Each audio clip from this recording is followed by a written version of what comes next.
Hello everyone, আসসালামু আলাইকুম। সকলকে জানাচ্ছি নতুন বছরের অনেক অনেক অনেক শুভেচ্ছা। Happy new year. তো সবাই এই শীতের উৎসবে কিন্তু অবশ্যই এই বারবিকিউটা করে থাকে। সো আমিও করে ফেললাম, আর তার জন্য ভিডিও রেডি করে ফেলেছি খুব শর্টকাটে।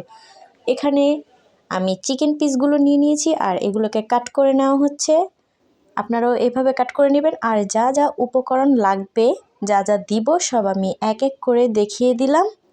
অবশ্যই এগুলো রাখবেন, তাহলে দেখবেন টেস্ট পারফেক্ট হবে। প্যাকেট মশলা দিয়ে আমি করে ফেলেছি এবারের বারবিকিউটা, বেশি ঝামেলা না করে। তো লবণ দিয়ে দিলাম স্বাদ মতন। লবণটা অবশ্যই পারফেক্ট রাখতে হবে। আর টক দইটা ঘরে তৈরি করেছি, হঠাৎ করে দেখি টক দই আনা হয়নি, তো ঘরে তৈরি করে ফেললাম টক দই পাউডার মিল্ক দিয়ে আর লেবু দিয়ে। তো পরিমাণ মতন আদা রসুন দিয়ে দিব 1 কাপ, যেহেতু এখানে চিকেনগুলো অনেক বেশি আছে তো সব কিছু বেশি বেশি দিতে হবে। তো এটা একটু সামান্য বাটা 12 মশলা দিলাম। দিয়ে দেবো 1 cup sauce, tomato sauce, soya sauce, আর লেবু চিপে নিব। লেবুটা অবশ্যই দিবেন, তাহলে টেস্ট খুব ভালো আসে।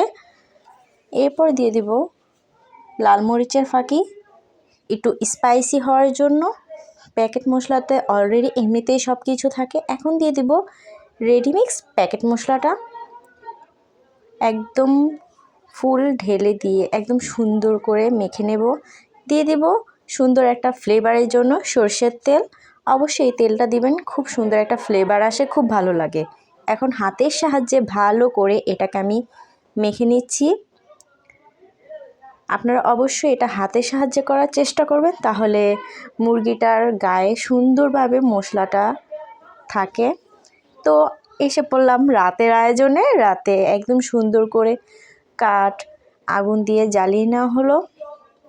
এটাকে কয়লা করে নেওয়া হবে, কয়লাও আছে। তো আমরা প্রথমে কাঠটাকে সুন্দর করে জ্বালিয়ে তারপর কয়লা দিয়ে জ্বালিয়ে নেব। যারা না পারেন তারা ওই অবস্থাতে চুলাতে বেক করতে পারেন।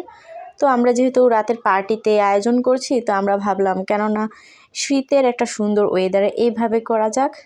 আর প্রথমে সুন্দর করে তেলটা ব্রাশ করে নিতে হবে, দেন তারপরে চিকেনগুলো দিতে হবে, নয়তো লেগে লেগে যেতে পারে। তো তেলটা সুন্দর করে ব্রাশ করে যখন শিকগুলো গরম হবে, তারপর চিকেনগুলো এইভাবে দিয়ে দিতে হবে। আর মশলাগুলো উপরে সুন্দর করে দিতে হবে, আর বারবার উল্টে পাল্টে নিতে হবে যাতে পুড়ে না যায় বা লেগে না যায়, সেদিকে অবশ্যই খেয়াল রাখতে হবে। তো অলরেডি আমাদের বারবিকিউ হয়ে গিয়েছে। আপনারাও অবশ্যই এইভাবে ট্রাই করবেন, ইনশাল্লাহ খুব ভালো লাগবে। একদম দোকানের মতো পারফেক্ট, এত সফট, এত ইয়ামি হয়েছে যা বলার বাহিরে। তো আজকে এই পর্যন্তই রইল। আপনারা কে কী করলেন হ্যাপি নিউ ইয়ারে অবশ্যই জানাবেন। আসসালামু আলাইকুম, হ্যাপি নিউ ইয়ার।